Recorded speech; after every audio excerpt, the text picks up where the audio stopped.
20 میں سے. تو امرین نے کہا کہ اسے کچھ بھی نہیں آتا. میں نے کہا کہ اگر اس کو 3 نمبر ملے ہوتے تو تم کیا بولتی؟ اسے کچھ بھی نہیں، کچھ بھی نہیں، کچھ بھی نہیں، کچھ بھی نہیں آتا. بھائی 13 نمبر ملے، کچھ تو آیا تھا، 7 نمبر نہیں ملے، وہ ہم دیکھ لیتے. لیکن یہ school, see my wife is not in education, یہ اسکول سے شروع ہوتا ہے.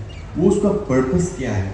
اس کا پرپس یہ ہے بتانا کہ بچے نے کتنا سیکھا ہے، اور جو نمبرز بھی جو بچے لے رہے ہیں that is reflecting the teaching in the class room. Unfortunately, we are labeling those numbers with the personality of the child. اور جب ہم ٹیسٹنگ کی جب بات کرتے ہیں، یہ جس سے ایویلویٹ کرتے ہیں، یہ سب میجرمنٹس ہوتی ہیں. ہم ہر چیز میں میجرمنٹ کرتے ہیں، قد، وقت، وزن ہم میجر کرتے ہیں. اسی طرح ایجوکیشن میں بھی میجرمنٹ ہوتی ہے. اگر میں آپ کے سامنے آؤں، ٹینا صاحبہ ہیں یہاں، ٹینا صاحبہ کو میں کہوں کہ میرا قد جو ہے وہ 10 فیٹ ہے. ٹینا صاحبہ کہیں گی ٹینا صاحب آپ میکسیمم 6 فیٹ ہیں، 10 فیٹ نہیں ہو سکتے. میں کہوں گا میں اس فیتے سے ناپا ہے، میرا فیتا کہتا ہے کہ میں 10 فیٹ ہوں. تو فوراً سے یہ کہیں گی یا تو اس فیتے میں ایرر ہے، یا فیتے سے جس طرح میں نے میجر کیا ہے اس میں ایرر ہے، یا دونوں میں ایرر ہے. ہمارے ملک میں چاہے وہ نجی اسکول ہو یا سرکاری اسکول ہو یا بورڈز ہو، وہ 10 فیٹ بتا رہے ہیں. یعنی وہ رانگ فیڈ بیک مل رہا ہے. چیک کرنے والا بھی صحیح نہیں ہے، اور جو میجرمنٹ ٹول بنا رہا ہے وہ بھی صحیح نہیں ہے.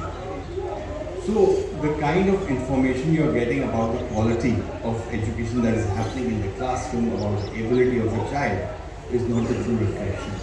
اور میں آپ کو اتنا بھی بتا دوں، and I'm saying this with confidence, even international systems are not evaluating the true ability of the child.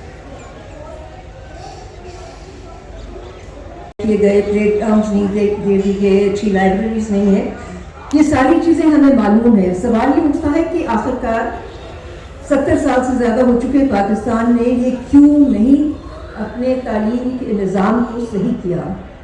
کیونکہ اس پچھلے 50-60 سال میں جو 3-4 میجر شفٹس ہوئی ہیں ایجوکیشن سیکٹر میں، اس کی طرف آپ کی توجہ دلانا چاہتی ہوں. ہم پورے پاکستان میں تعلیم کے حوالے سے کوئی ایک جنرلائز اسٹیٹمنٹ نہیں دے سکتے. اس وقت جتنے بڑے شہر ہیں پاکستان میں، کراچی سمیت حیدرآباد اور پنجاب کے دیگر جتنے شہر ہیں، سینٹرل پنجاب میں ایک بہت بڑا اربن ایریا بن چکا ہے. وہاں پہ گورنمنٹ سکولز بہت کم رہ گئے ہیں اور میجر شفٹ ہو چکی ہے. اسی طرح خیبر پختونخوا میں جو کہ پرائیویٹ سیکٹر کی طرف ہے، آج تقریباً 47% بچے جو ہیں وہ پرائیویٹ سکولز میں ہیں. یہ کس چیز کی نشاندہی کرتا ہے؟ یہ 47% enrollment in private schools is a statement of the failure of the state of Pakistan. Pakistan کی جو ریاست ہے اس نے اپنے بچوں کے، اپنی عوام کے حقوق کے بارے میں اہمیت کے فیصلے نہیں کیے. ہم نے آئین میں ڈالی ہے شک 25A جو کہتا ہے کہ 5 سال سے لے کے 16 سال کی عمر تک ہر ایک بچے کو معیاری تعلیم دینی چاہیے. تو مگر ہم نہیں دے پاتے، اور کتنی کانسٹیٹیوشنل پٹیشنز ہیں جو سپریم کورٹ کے سامنے جاتی ہیں اور کہتے ہیں کہ بچوں کا حق جو ہے وہ ان کو نہیں دیا جا رہا. It is not a matter of not knowing what we need to do. We have excellent professionals here, people who've done research, who know, who have developed teaching systems, who've developed very, very good curriculum. Dr. Jiva is working at the Afghan Education Board on improving assessments. Dr. Vila Jamil has come out with the annual status of education report.